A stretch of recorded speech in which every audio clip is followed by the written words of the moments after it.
अहम खबर देते चले अपने नाजरीन को कि परवेज़ मुशर्रफ संगीन गद्दारी केस, परवेज़ मुशर्रफ की सज़ाए मौत के फैसले को सुप्रीम कोर्ट में चैलेंज कर दिया गया है। परवेज़ मुशर्रफ पर संगीन गद्दारी एक्ट लागू नहीं होता, ये दरख्वास्त दायर की गई। एक शहरी की जानिब से आर्टिकल 6 को 18 आईनी तरमीम में तब्दील किया गया था। दरख्वास्त परवेज़ मुशर्रफ ने 2007 में एमरजेंसी लगाई थी। दरख्वास्त का यह मतन है 18वीं तरमीम 2010 में की गई थी। दरख्वास्त परवेज़ मुशर्रफ ने अपने दौर में कोई आइन शिकनी नहीं की है। दरख्वास्त का मतन है जिस शख्स पर आइन शिकनी का इत्तलाक नहीं होता उसे सज़ाए मौत नहीं दी जा सकती है। तो ये दरख्वास्त दायर की गई है। इस फैसले को सुप्रीम कोर्ट में चैलेंज किया गया एक शहरी की जानिब से। परवेज़ मुशर्रफ पर संगीन गद्दारी एक्ट लागू नहीं होता है। बिल्कुल, आपको हम ये ब्रेकिंग न्यूज़ दे रहे हैं, अहम खबर आपके साथ शेयर कर रहे हैं। ये फैसला जो कि तारीखी फैसला है और इस फैसले को सुप्रीम कोर्ट में चैलेंज कर दिया गया है। एक शहरी की जानिब से दरख्वास्त दी गई है। परवेज़ मुशर्रफ ने कोई गद्दारी नहीं की है। इस फैसले में जो उन पर सज़ा उनको सुनाई गई है वो बिल्कुल उस पर तहफ़्फ़ुज़ात का इजहार किया गया है और सुप्रीम कोर्ट कराची रजिस्ट्री में ये इस फैसले को चैलेंज कर दिया गया है। परवेज़ मुशर्रफ की सज़ाए मौत को चैलेंज कर दिया गया है।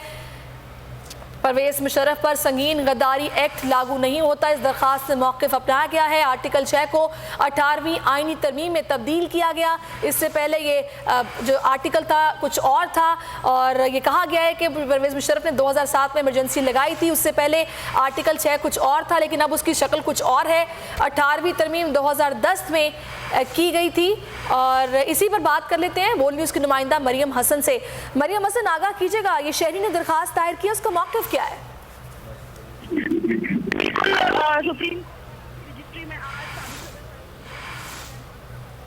सुप्रीम कोर्ट कराची रजिस्ट्री में जो है चैलेंज कर दिया गया है। शहरी महमूद अख्तर नकवी की जानिब से खसूसी अदालत के फैसले चैलेंज किया गया है। दरख्वास्त गुज़ार ने अपनी दरख्वास्त में मौक़िफ़ इख्तियार किया है कि परवेज़ मुशर्रफ पर संगीन गद्दारी एक्ट लागू नहीं होता। आर्टिकल 6 को 18वीं तरमीम में तब्दील किया गया था। परवेज़ मुशर्रफ ने 2007 में इमरजेंसी लगाई।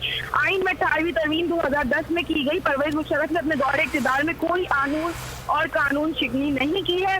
दरख्वास्त में मज़ीद मौक़िफ़ इख्तियार किया गया कि परवेज़ मुशर्रफ ने रेफरेंडम के जरिए कानूनी हैसियत दी। जिस शख्स पर आइन शिकनी का इत्तलाक नहीं होता इस पर आर्टिकल 6 लागू नहीं होता है। दरख्वास्त में इस्तदा की गई है कि खुसूसी अदालत से केस का तमाम रिकॉर्ड मंगवाया जाए और इस फैसले को जो है कोलअदम, यानी कि जिस नुक्ते पर डिस्कशन हो रहा है कि आर्टिकल 6 जिस सूरत में अभी मौजूद है, जब ये सब कुछ किया गया, इक़दाम हुए, उस वक्त तो कुछ और शक्ल में मौजूद था, उस पर इस सारे केस को कहा जा रहा है कि मुतनाज़ है। बहुत शुक्रिया आपका, आपने सूरत हाल से आगाह किया।